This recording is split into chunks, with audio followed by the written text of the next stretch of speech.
The silk of my wedding dress clings to my skin, cold and damp with sweat, as I stand in the grand ballroom. The air is thick with the sharp tang of red wine, a scent so potent it stings my nostrils, mingling with the clink of crystal glasses that echoes like hollow laughter. Above me, the chandelier glitters, a cascade of light that bathes the room in a golden glow, but it does nothing to warm the chill seeping into my bones. I'm Evelyn Harper, 24 years old, and tonight, I'm a bride, not by choice but by necessity. Grayson Pierce stands beside me, his presence a towering shadow. At 37, he's the kind of man who commands a room without effort. Sharp jawline, gray eyes cutting like steel, a frame sculpted beneath his tailored tuxedo. He's a CEO, a titan of industry, the kind of wealth that buys silence and loyalty. His lips barely move as he leans in, his breath hot against my neck, carrying a faint trace of whiskey. "You're mine," he murmurs, his voice low and gravelly, a vow that feels more like a shackle than a promise. I flinch, my hands trembling at my sides, but I don't pull away. I can't. The room buzzes with the elite, men in crisp suits, women draped in diamonds, their smiles as polished as the marble floor beneath my heels. My shoes tap against it, a faint, lonely rhythm drowned by the chatter. I'm an outsider here, a pawn in a game I didn't choose to play. This marriage isn't about love, it's a transaction. My mother's frail body lies in a hospital bed, her lungs rattling with every breath, and the ancestral home we've clung to for generations teeters on the edge of foreclosure. Grayson's money, his cold, endless fortune, is the lifeline we need. So I said yes. I had to. I glance at my mother across the room, seated in a wheelchair near the edge of the crowd. Margaret Harper, the woman who raised me alone after my father walked out, leaving us with nothing but debt and a crumbling house. Her hands are folded in her lap, thin and trembling, but her eyes, those fierce hazel eyes, meet mine with a sheen of tears. She doesn't want this for me, I know that. She'd rather lose everything than see me traded like cattle. But I can't let her lose. Not after all she's sacrificed. The memory hits me hard. Her silhouette in our tiny kitchen years ago. The flicker of an oil lamp casting shadows on her face as she wiped sweat from her brow with a rag. She'd been up all night sewing, her fingers bleeding from the needle, just to keep us fed. "We Harpers don't break," she'd said then, her voice steady despite the exhaustion. "That strength is why I'm here now, standing under this chandelier, selling my future to save hers." Grayson's hand brushes mine, a fleeting touch that sends a jolt through me. His fingers are cold, unyielding, like the steel of his empire. I pull back instinctively, but his grip tightens for a moment, just long enough to remind me who holds the power. "Smile," he says, his tone clipped, eyes scanning the room.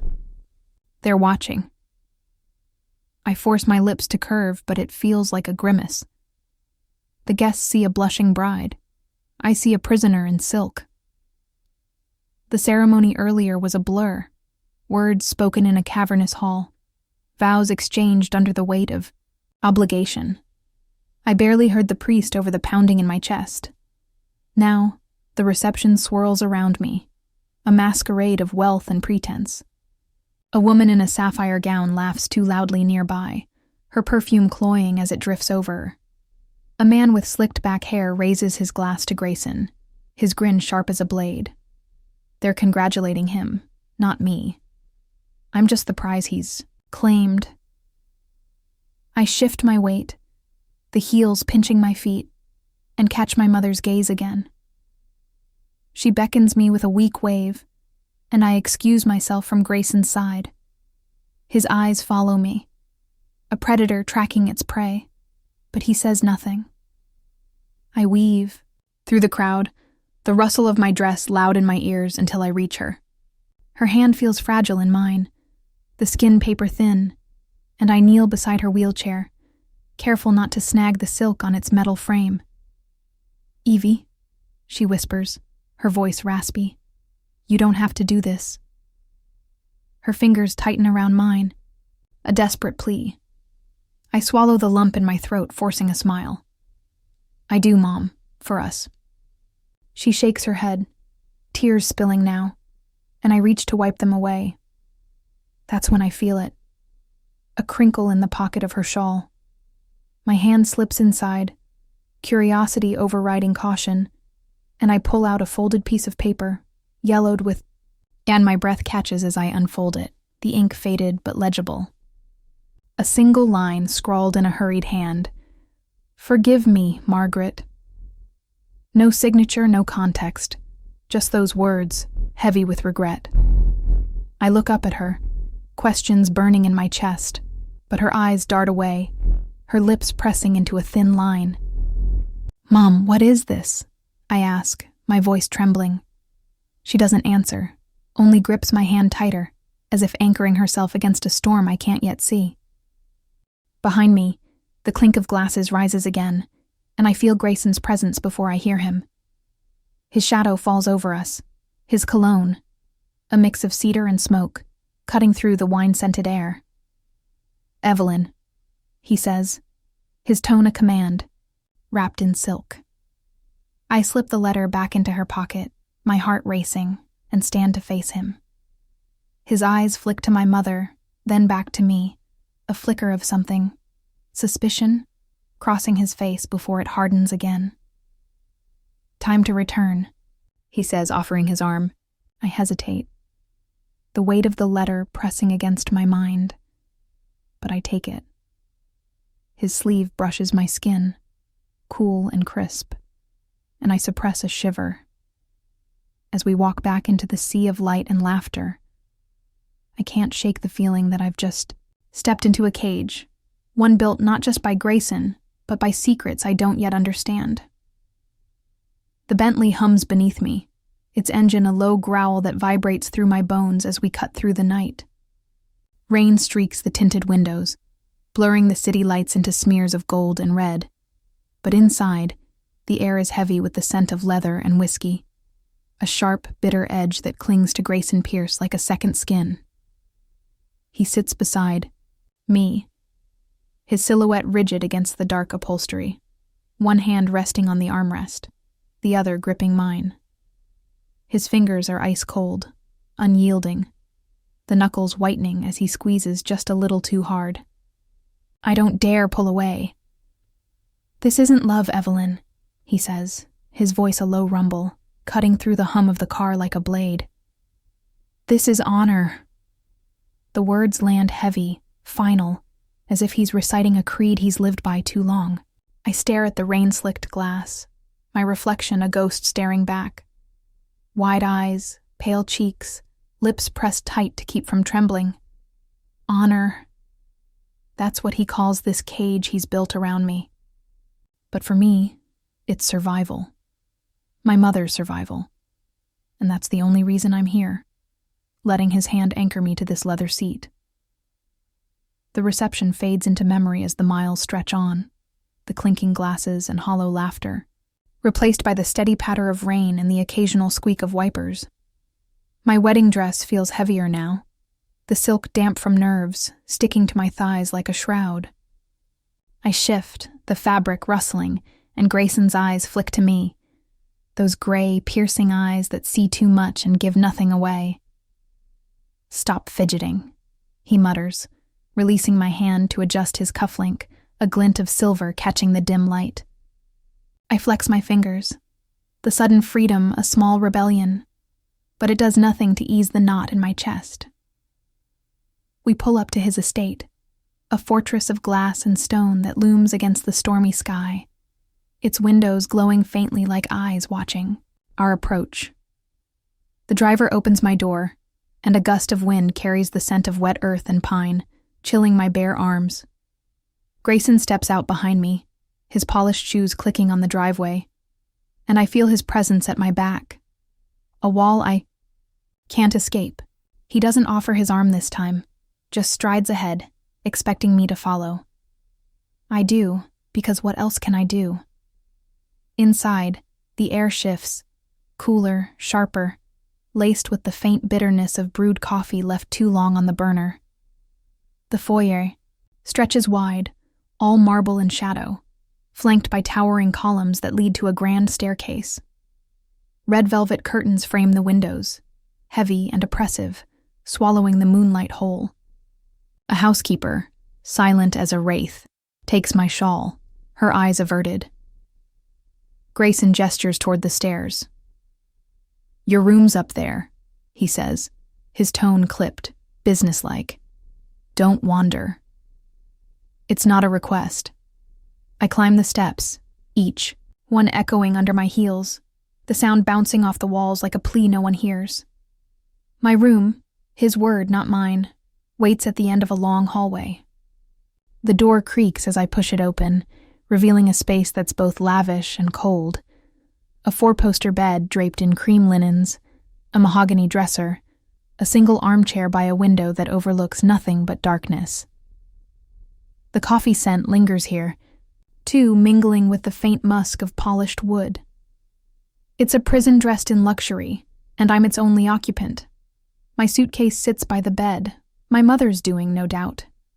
She'd packed it herself, her hands trembling as she folded my clothes, whispering apologies I wouldn't let her finish.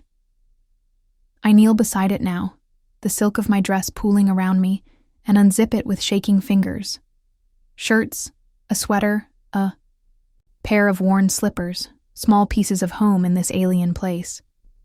Then my hand brushes something hard, tucked beneath a scarf. I pull it out. A faded photograph, creased at the edges, its colors muted by time. It's my mother, younger, her hair loose and wild, smiling beside a man I don't recognize. Not my father. His face I'd know anywhere, etched into my memory from the few years he bothered to stay. This man is taller, broader, with sharp cheekbones and eyes that glint even in the grainy image. My stomach twists, a question clawing its way up my throat. Who is he? Why did she keep this? The floor creaks behind me, and I shove the photo back into the suitcase, heart hammering. Grayson stands in the doorway, his tie loosened, the top button of his shirt undone. The light from the hall casts half his face in shadow, but those eyes, those damn eyes, pin me where I kneel. "What's that?" he asks, his voice deceptively soft, a predator circling prey. I swallow, forcing my hands to steady as I close the suitcase. "Nothing," I lie, standing to face him, "just unpacking." He steps closer, the scent of whiskey stronger now, mixed with the rain still clinging to his hair. "Don't lie to me, Evelyn," he says, each word deliberate, his gaze flicking to the suitcase, then back to my face. I don't tolerate secrets. The irony burns. Secrets are what brought me here, what bind me to him. But I hold his stare, defiance flickering beneath my fear. "Then tell me why I'm really here," I shoot back, my voice trembling but sharp. "What do you need from me?" For a moment he falters, barely a flicker, a crack in the steel facade, but it's there. His jaw tightens and he steps back. The distance between us a chasm again. "Silence," he says finally, his tone flat, final. "I need your silence." He turns to leave, but pauses at the threshold, glancing over his shoulder. "Good night, Evelyn." The door clicks shut behind him, and I'm alone with the echo of his words, the weight of that photograph pressing against my mind. I sink onto the bed, the mattress too soft beneath me, and stare at the red curtains, their folds like blood against the dark silence. That's what he wants, to bury whatever truth lingers in that photo, in my mother's tears, in the debt that chained me to him. But I'm not silent, not yet. My fingers curl into the sheets, and I feel it. The first spark of something dangerous, something alive. I won't break. Not for him. Not for anyone. The ballroom glitters again tonight. a gilded cage of excess where chandeliers drip light like molten gold and the air hums with the clatter of champagne flutes. I stand at the edge of it all, my emerald gown, a gift from Grayson, clinging to me like a second skin, its silk cool against my flushed arms. The scent of perfume hangs heavy, floral and cloying, mixing with the faint tang of cigar smoke drifting from the men in their tailored suits. I'm Evelyn Harper, the new Mrs. Pierce. But to these people, I'm a curiosity, a poor girl plucked from obscurity, draped in finery I don't belong in. They watch me, their eyes sharp and hungry, whispers, slithering through the crowd like snakes. She's nothing without his money, a woman in sapphire murmurs to her companion, her laugh a brittle shard of glass. I clutch my glass of untouched wine, the stem cold between my fingers, and force my chin up. I've survived worse than their gossip, years of scraping by, of watching my mother's hands bleed over a sewing machine. But here, under their scrutiny, I feel exposed, raw, like a wound they can't wait to pick at. Grayson moves through the room like a storm, his presence parting the sea of bodies. He's all sharp edges tonight, black tuxedo crisp, gray eyes, scanning the crowd with a predator's calm. He doesn't look at me, not yet, but I feel the weight of him anyway, a tether I can't shake. I've been his wife for 3 days, and already this world suffocates me, the endless parties, the hollow smiles, the unspoken rules I'll never master. I don't belong here. I belong with her. The thought pulls me away, my heels clicking, against the marble as I slip out a side door, the cool night air a balm against my skin. I take a cab to the small apartment where my mother waits, the city blurring past in streaks of neon and shadow. The hospital let her come home yesterday, her breathing steadier but still fragile, and I can't stay away. When I step inside, the familiar scent of jasmine tea greets me, warm and soft, a stark contrast to the cold opulence I've left behind. She's in the kitchen, hunched over the counter, a kettle whistling faintly on the stove. "Evie," she says, her voice raspy but bright, turning to me with a tired smile. Her hair is gray now, thinning, but those hazel eyes still burn with the strength that's kept us alive. I cross the room in 3 strides, taking the kettle from her trembling hands. "Let me," I say, pouring the steaming water into a chipped mug, the aroma rising like a memory of simpler days. I grab a cloth from the sink, dampen it, and gently wipe the sweat from her forehead. She leans into my touch, her skin cool and papery, and for a moment I'm not Mrs. Pierce, I'm just her daughter. "You shouldn't be here," she murmurs, her fingers brushing mine. "He'll notice." I shake my head, stubbornness flaring. I don't care. But I do care, too much, and the lie tastes bitter on my tongue. I've never wanted this life, this marriage, but I've never wanted love either. Not until now, when it feels so impossibly out of reach. The photo from my suitcase haunts me, that stranger beside her, and I want to ask, need to ask, but her fragility stops me cold. The door creaks open behind us, and I freeze, the cloth slipping from my hand. Grayson stands there, raindrops glistening, in his dark hair, his shirt clinging to his chest from the drizzle outside. The sight of him in this cramped, worn space is jarring. Too big, too polished, like a statue dropped into a ruin. His eyes lock onto me, burning with something I can't name, and my breath catches as he steps closer. "You don't belong here," he says, his voice low, rough, but his gaze lingers on the apron tied around my waist, the damp cloth at my feet. His hand twitches, then lifts, his fingers brushing my shoulder, light, trembling, a touch that sears through the silk. "And you do?" I snap, stepping back, my heart pounding against my ribs. His jaw tightens, but he doesn't answer, his hand falling to his side. My mother watches us, silent, her mug trembling in her grip. Then a new voice cuts through the tension, sharp and venomous. "Well, isn't this cozy?" Lillian steps in behind him, her red lips curled in a smirk, her blonde hair gleaming under the kitchen light. Grayson's old friend, his shadow, her presence a blade I didn't see coming. She saunters forward, heels clicking, and leans against the counter, her eyes raking over me. The perfect little wife, slumming it with mommy dearest. Her laugh is a dagger, and I feel my mother stiffen beside me. "Lillian," Grayson warns, his tone ice, but she ignores him, turning to me with a glint of malice. "Ask your mother about Grayson's father, Evelyn. Ask her what she was to him." The words hit like a punch, stealing the air from my lungs. I look at my mother, her face paling, her hands clutching the mug so tight I fear it'll shatter. "What's she talking about?" I whisper, my voice breaking. My mother doesn't answer, her gaze dropping to the floor, and Lillian's smirk widens. "Oh, you didn't know? Your dear Margaret wasn't always so saintly." Grayson grabs her arm, his knuckles white, but she pulls free, tossing something onto the counter, a photograph, identical to the one I found. My mother and a man with Grayson's eyes staring back at me. "Enough," Grayson growls, his voice a thunderclap, but the damage is done.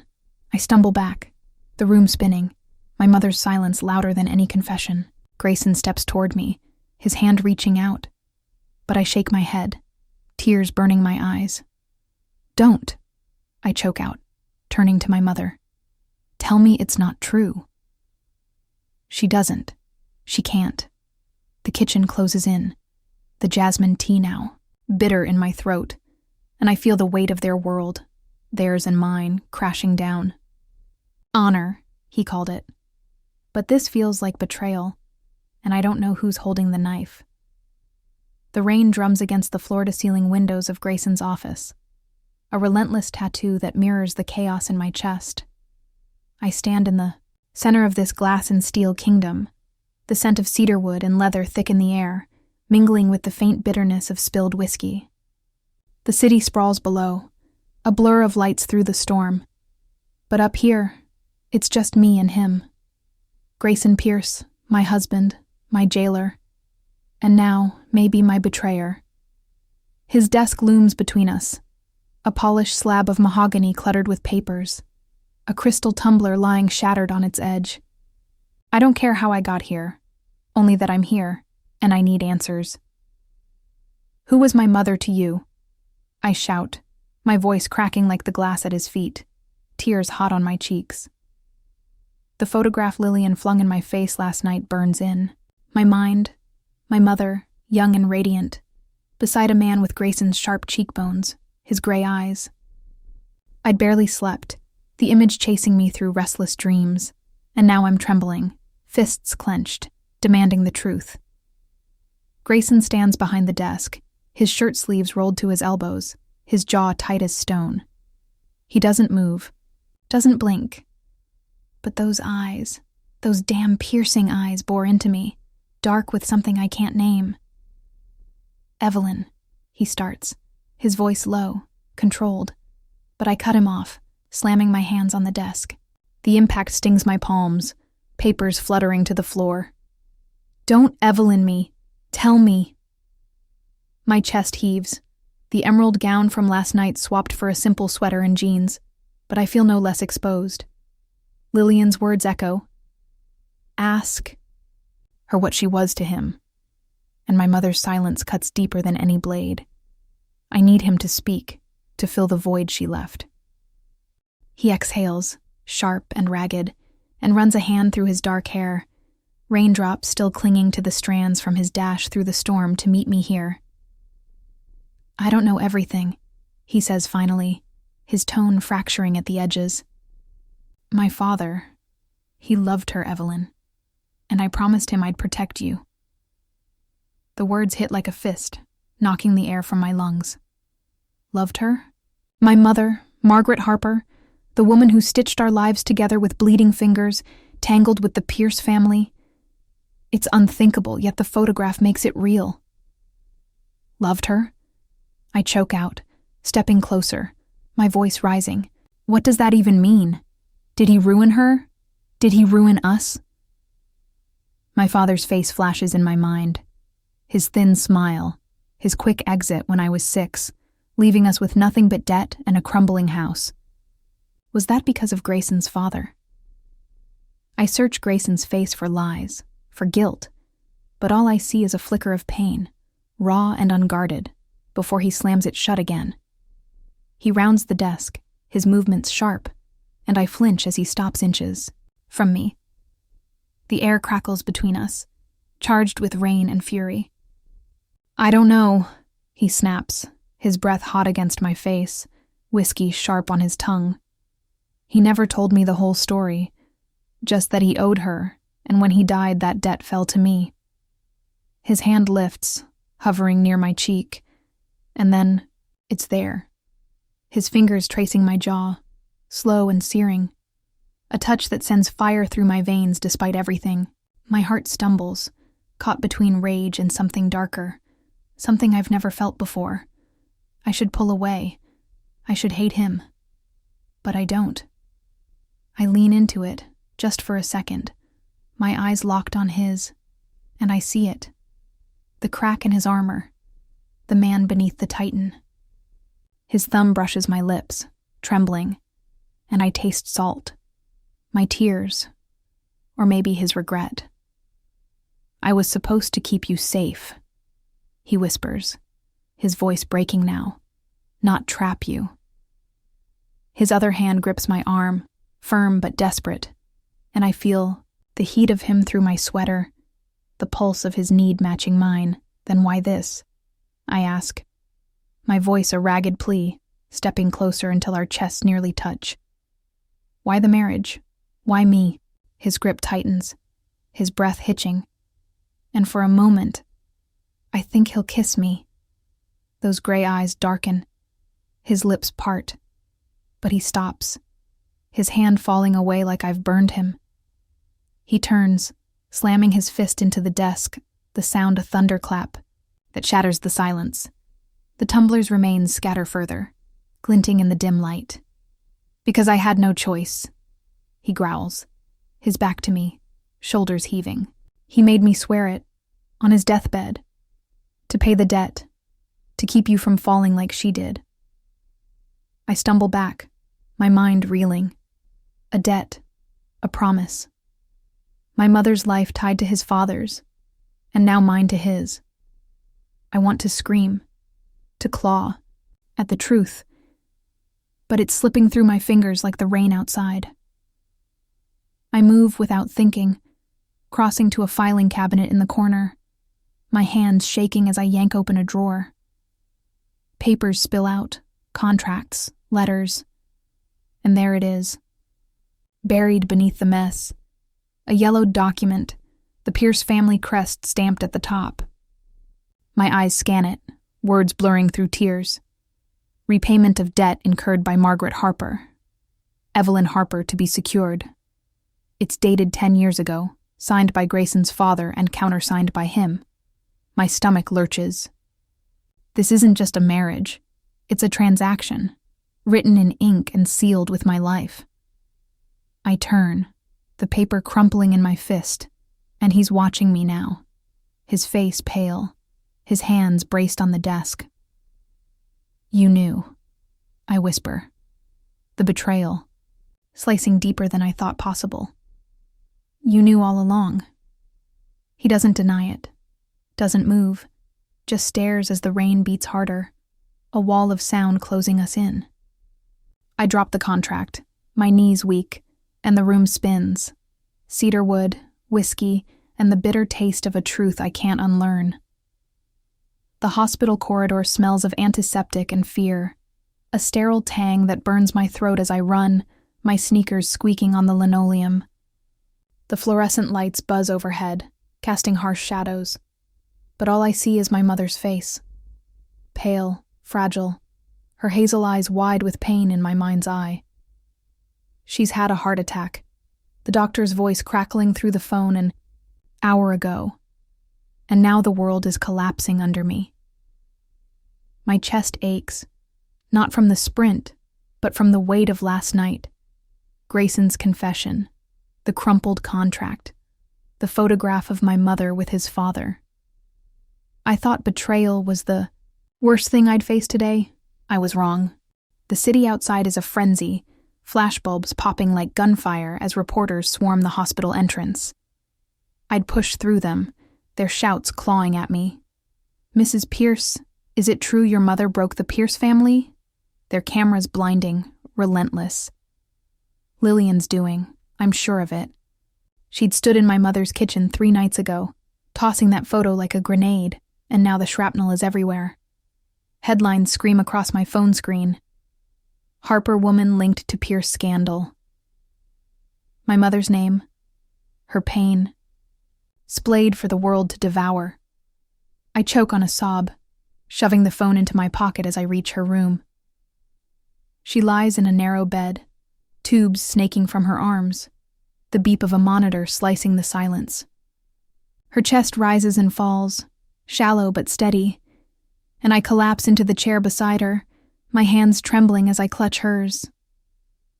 Her skin is cold, paper thin, but her fingers twitch faintly under mine. "Mom," I whisper, tears spilling hot down my cheeks. "I'm here. I'm so sorry. Sorry for the marriage, for the secrets, for not protecting her from this." The photo haunts me. Her smile beside Grayson's father, a love that broke something, maybe everything. I need to know, but not now. Now, I just need her to breathe. The door swings open and I stiffen, expecting a nurse. But it's Grayson, his suit jacket gone, shirt clinging to him with sweat and rain. His face is haggard, gray eyes wild with something I've never seen, fear, raw and unguarded. He crosses the room in 3 strides, dropping to his knees beside me, his hands gripping the bed's edge. "Evelyn," he says, his voice rough, breaking. "I didn't know it had come to this." His knuckles whiten, and I see it. The guilt, etched into every line of him. The man beneath the titan crumbling under the weight of his own empire. "Didn't know?" I hiss, my voice low to keep from waking her, but venomous. "You knew about the debt, the contract, everything, and now this?" I gesture vaguely toward the window, where the reporter's shouts filter through, a dull roar. "Lillian's tearing her apart, and you let it happen." My tears fall faster, blurring his face, but I don't wipe them away. Let him see me break. Let him feel it. He bows his head, his forehead nearly touching the bed, and for a moment, I think he's praying. "I was wrong," he murmurs, so soft I barely hear it over the monitor's beep. "I thought I could control it, keep you safe, keep the past buried. I didn't know about her, about them." His eyes lift to mine, glistening, and I realize he's not talking about the contract anymore. He's talking about the photo, the love story that shattered 2 families. My breath catches, a question forming, but he shakes his head, silencing it. "I swear, Evelyn, I didn't know the whole truth. I want to scream, to shove him away, but I'm frozen, pinned by the desperation in his gaze. Then it happens. His hand finds mine, warm and rough, pulling me toward him. I resist, but he's stronger, and suddenly I'm against him, his arms crushing me to his chest. His heart pounds under my cheek, a frantic rhythm, and I taste salt on my lips, my tears, his sweat, the rain still clinging to him. "I'm sorry," he whispers into my hair, his voice cracking, and something inside me splinters. I pull back, just enough to see his face, and the world narrows to this, his eyes dark with regret, his lips trembling with words he can't find. I don't know who moves first, but my hands are on his face, his stubble rough under my palms, and then his mouth is on mine. It's not gentle. It's fire, desperate and consuming. a kiss that tastes of tears and whiskey and need. His fingers dig into my waist, anchoring me, and I kiss him back, hard, pouring every ounce of pain and longing into it. It's my first kiss, my first surrender, and it burns through me like a storm. We break apart, gasping, and I see the shock in his eyes, mirroring mine.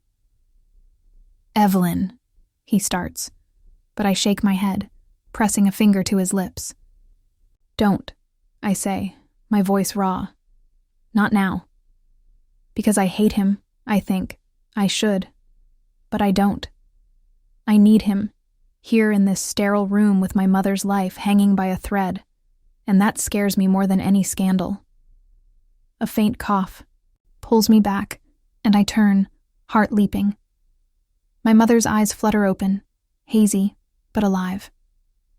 "Evie," she rasps, her voice barely a whisper, and I'm at her side in an instant, clutching her hand. "I'm here," I say, tears falling anew. She looks past me to Grayson, and something passes between them. Grief, maybe, or forgiveness. "It wasn't his fault," she murmurs, her words slurring, and my blood runs cold. "Not all of it." "What?" I choke out, but her eyes close again, her breathing steadying. I turn to Grayson, my voice trembling. What does she mean? He doesn't answer, just stares at her, his face a mask of anguish. Outside, the flashbulbs flare again, a reminder of the world waiting to tear us apart.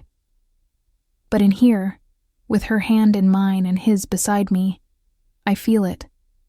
A spark of something stronger than secrets, something that might just save us all. The rain comes down in sheets, a roaring curtain that drenches me to the bone as I stand in the driveway of Grayson's estate. My sweater clings to my skin, heavy and sodden, my hair plastered to my face in dark, dripping strands. Thunder rumbles overhead, a low growl that shakes the ground, but it's nothing compared to the storm inside me. I've just come from the hospital, my mother's words. It wasn't his fault, ringing in my ears like a taunt. I don't know what she meant, but I know who started this fire. Lillian. And now, here she is, stepping out of her sleek black car, her umbrella useless against the downpour, her smirk sharp as ever. "You can't stop this, Evelyn," she calls over the rain, her voice cutting through the deluge, her heels sinking into the gravel as she strides toward me. "The world knows your mother's a homewrecker, my gift to the Pierce legacy." Lightning flashes, illuminating her face, red lips, cold eyes, a predator savoring the kill. The photo she leaked, the headlines, my mother's collapse. It's all her, and I hate her for it, a hatred so fierce it burns through the chill soaking my skin. I step forward, fists clenched, water streaming down my arms. "You don't get to destroy my family," I shout, my voice raw, breaking against the wind. The rain stings my eyes, but I don't blink, don't back down. She laughs, a sound like breaking glass, and tosses her wet hair back. "Family? Oh, darling, you're just collateral damage. Grayson's the one I want to bleed." Her words twist the knife deeper. Grayson, my husband, the man I kissed in that hospital room, caught in her crosshairs because of me. The front door slams open behind me, and Grayson storms out, his shirt untucked, rain plastering it to his chest in seconds. "Lillian, get out," he growls, his voice a thunderclap, his gray eyes flashing with fury. He grabs an umbrella from the porch, holding it over me, but I shove it away, the metal clattering, to the ground. "No," I snap, turning on him, water dripping from my chin. "You don't get to play savior now. You let this happen." My accusation hangs between us, heavy as the storm, and his face tightens, guilt flickering in those eyes I've started to need. Lillian steps closer, undeterred, her smirk widening. "Oh, he didn't just let it happen, Evelyn. He paid for it. Every cent of your mother's debt, every lie to keep you quiet. She's baiting me, and it works. I lunge at her, but Grayson catches me, his arms locking around my waist, pulling me back against his chest. His heat seeps through my soaked clothes, his breath ragged against my ear. "Stop," he murmurs, low and desperate, but I thrash against him, tears mixing with the rain. "Let me go," I scream, my nails digging into his forearms. She laughs again, turning to leave, but Grayson's voice stops her cold. "Enough," he says, releasing me to face her, his shoulders squared against the downpour. "You want to ruin me? Fine, but you don't touch them." He pulls his phone from his pocket, water beating on the screen, and dials with trembling fingers. "I'm calling a press conference," he says, his voice steady now, resolute. "I'll tell them everything. My father's affair, the debt, the contract. I'll take the fall. You're done, Lillian." My heart stutters, the rain roaring, louder as I process his words. He's sacrificing it all, his name, his empire, to shield us. Lillian's smirk falters, her eyes narrowing, but she doesn't argue, just spins on her heel and stalks back to her car. The engine revs, tires, spitting gravel, and she's gone, swallowed by the storm. I turn to Grayson, my breath hitching, water streaming down my face. "Why?" I whisper, barely audible over the rain. He steps closer, his shirt clinging to every line of him, his hair dark and wild. "Because I need you to live," he says, his voice breaking, raw with something deeper than guilt. His hands find my face, rough and warm, tilting my chin up, and I see it, the man I kissed, the man I hate, the man I'm starting to love, all crashing together in those gray eyes. "I can't lose you," he adds, and before I can speak, his lips crash into mine. It's a kiss born of the storm, fierce, desperate, tasting of rain and salt and him. His fingers dig into my hair, pulling me closer, and I clutch his shirt, the wet fabric bunching under my hands. My body presses against his, heat against heat, and I kiss him back with everything I have, anger, fear, need, all spilling out in a collision that drowns the world. His tongue brushes mine, a spark that ignites me, and I moan into his mouth, lost in the fire of it. We're soaked, shivering, but this is alive. He pulls back, gasping, his forehead resting against mine, water dripping from his lashes. "Evelyn," he breathes, his hand sliding to my waist, holding me like I might vanish. I grip his arms, my nails leaving marks, and I feel it. The shift, the breaking of something old, the birth of something new. "I need you too," I say, my voice trembling but sure, the rain washing away the last of my doubts. His eyes widen, a flicker of hope breaking through the storm in them, and he pulls me into his chest, his arms a fortress against the chaos. The rain slows, a steady patter now, and I hear his heart pounding under my ear, a rhythm that steadies me. Lillian's gone, the press will come, and my mother's secrets still linger. But here, in his embrace, I feel a strength I didn't know I had. "Honor," he called it once. But this is more. This is us, fighting through the wreckage, and I won't let it go. The rain has stopped, leaving behind a quiet that hums in my ears as I step into the cramped apartment. The scent of damp wood and brewing coffee wrapping around me like a familiar embrace. My sweater still clings to me, heavy with the memory of the storm, but I barely notice. Grayson follows close behind, his presence a steady warmth at my back, his soaked shirt outlining every muscle as he shuts the door with a soft click.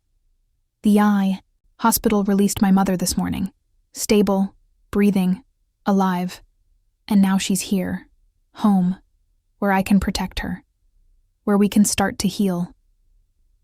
The living room is small, worn, but ours. The faded floral couch sagging under years of use. A fire crackles in the hearth, casting flickering shadows across the walls, the scent of burning logs mingling with the coffee I set to brew on the counter. My mother sits in her armchair, a quilt draped over her lap, her hands resting lightly on the fabric. She looks frail, her gray hair loose, but her hazel eyes lift to me with a strength that steadies my shaking hands. "Evie," she says, her voice soft but clear, a lifeline pulling me back from the edge. I cross to her, kneeling beside the chair, and take the damp cloth from the table. "Let me," I murmur, wiping the faint sheen of sweat from her forehead, her skin cool under my touch. She leans into it, a faint smile tugging at her lips, and I feel the weight of yesterday, the hospital, the flashbulbs, Grayson's kiss, settle into something softer, something I can hold. "You shouldn't fuss," she says, but her hand finds mine, squeezing gently, and I know she's glad I'm here. Grayson lingers near the doorway, his boots leaving wet prints on the hardwood, his gray eyes scanning the room like he's trespassing. I glance at him, my heart catching at the sight. His hair still damp, curling at the ends, his shirt unbuttoned at the collar, revealing the pulse beating fast at his throat. He looks out of place, a titan in this humble space. But he doesn't leave. "Sit," I say, nodding to the couch, my voice steady despite the flutter in my chest. He hesitates, then lowers himself onto it, the springs creaking under his weight. I pour the coffee, the rich, dark aroma rising as I fill 2 chipped mugs, and hand one to him. His fingers brush mine, warm and rough, lingering just a moment too, long, and I feel that spark again, the one from the rain from the hospital, a current that hums beneath my skin. He takes a sip, his eyes never leaving me, and I settle beside my mother, the mug warming my hands. "Tell me," I say, my voice low, turning to her. "What you meant in the hospital, about it not being his fault." She sighs, a sound heavy, with years and glances at Grayson. He stiffens, his grip tightening on the mug, but he doesn't interrupt. "Your father, Grayson's father, William, he wasn't a bad man," she begins, her words slow, deliberate. "He loved me, Evie, more than he should have, but he was married and I couldn't stay." Her voice cracks, and I see the girl from the photo, wild-haired, smiling, fading into the woman before me. When I left him, he tried to help. Us sent money, but your dad, Tom, found out. He left because of me, not William. The air shifts, heavy with her confession, and I feel Grayson's gaze on me, intense, waiting.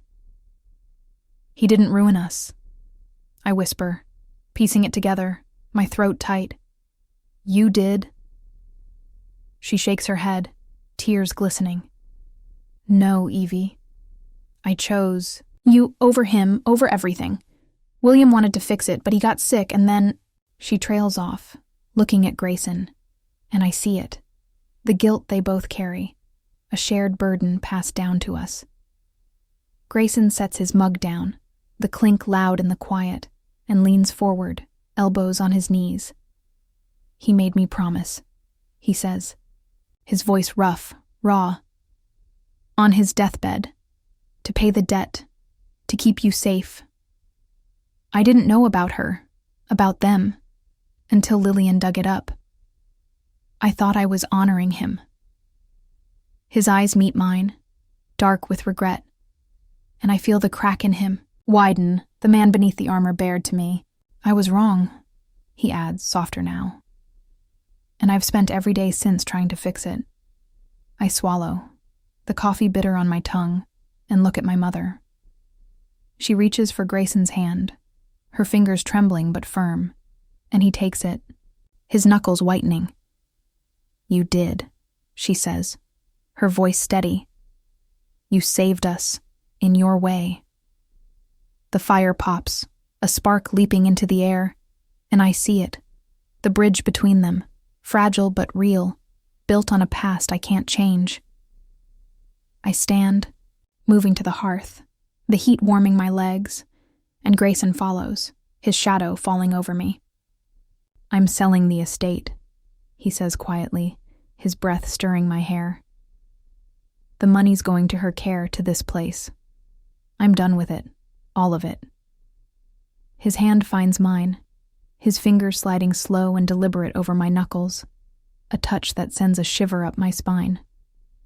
I'm giving it up for you, he murmurs, his voice a vow, and I turn, meeting his gaze, gray, burning, alive. My hand lifts, tracing the line of his jaw, stubble rough under my fingertips, and I feel the shift, anger fading, love rising. I forgive you, I say.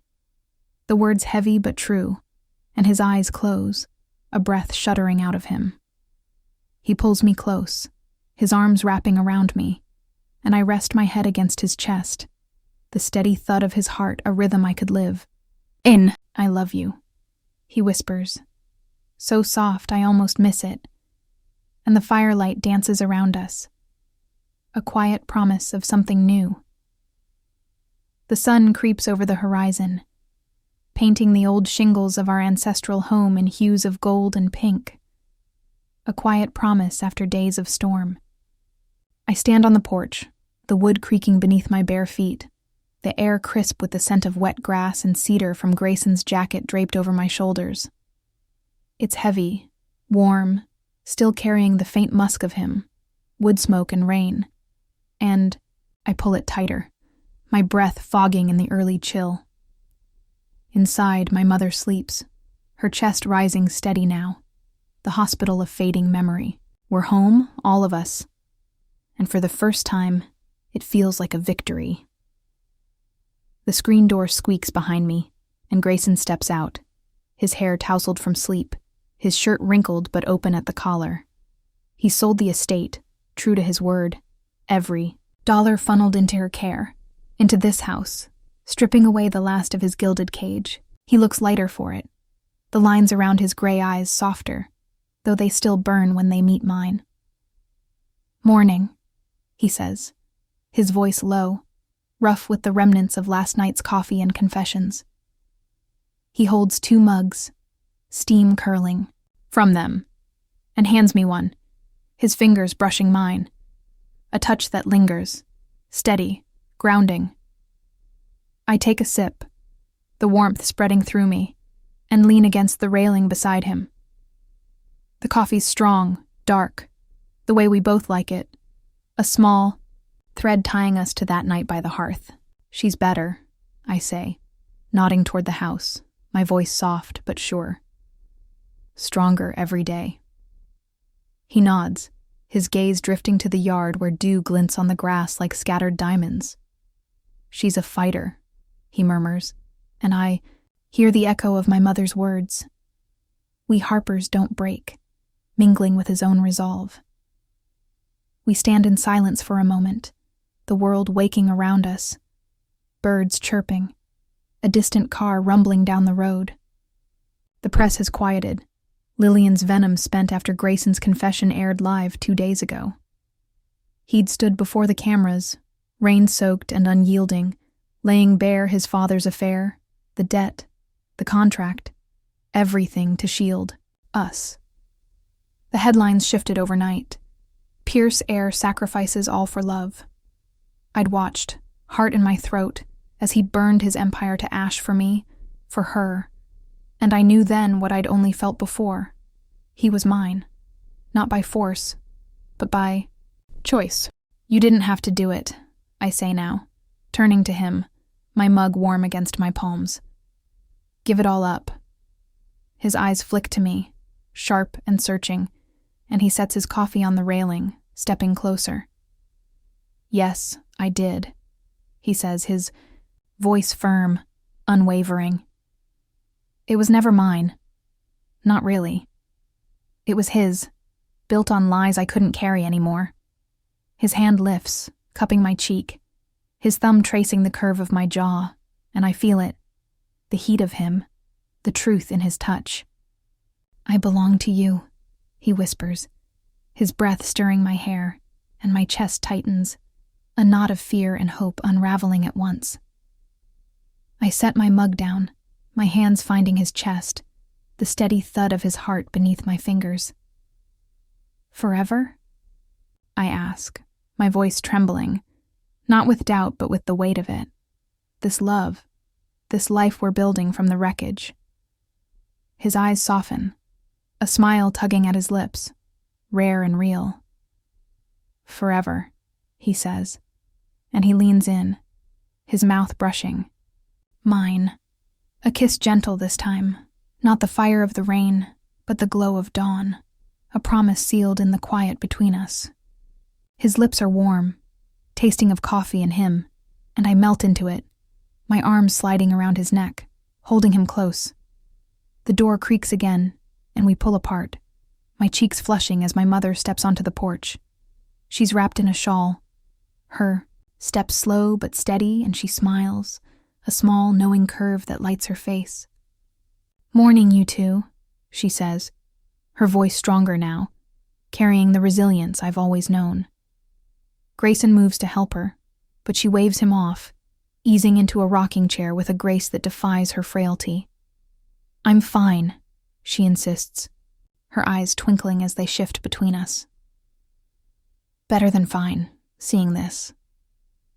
I sit beside her, taking her hand, and Grayson settles on the steps, his back to us, gazing out at the sunrise. "You saved us," I say to her, squeezing her fingers, the calluses from years of sewing rough against my skin. She shakes her head, her gaze settling on Grayson. "No, Evie. He did, in his way. And you saved yourself." Her words sink in, heavy with truth, and I see it. The girl who stood under that chandelier, trembling and trapped, now standing here, free because I chose to fight, to forgive, to love. Grayson turns, catching my eye, and I feel the pull between us. A thread stronger than debt or scandal, woven through every touch, every word. My mother pats my hand, then his, a silent blessing, and says, "You're good for each other." Her voice is soft, but it carries the weight of years, of pain. "Turn to peace." He nods, his throat working as he swallows, and I know he feels it too. The redemption we've carved out, not just for us, but for her, for them. The sun climbs higher, warming the porch, and I lean into Grayson, his arm slipping around me, his breath steady against my temple. The house stands behind us, weathered but whole, a testament to what we've kept, what we've built. Honor. I'd thought it was once, a cold, hollow thing. But this is honor, real and alive in the family we've reclaimed, the love we've found. "Forever," I whisper again, and he presses a kiss to my hair, his voice a murmur against my skin. Mine forever. And as the dawn breaks fully, I know it's true. Not a cage, but a home. Ours, everlasting. Thank you for joining Evelyn and Grayson on their journey through storms and secrets to find love and redemption in beneath the dim lights. If their story touched your heart, if it reminded you of the power of family, forgiveness, and second chances, please give this video a thumbs up to let us know. Your support means the world to us, and don't forget to hit that subscribe button for more heartfelt stories that celebrate the strength of the human spirit. Share this with someone who needs a little light in their day, and let's keep the warmth of these moments alive together. See you in the next chapter.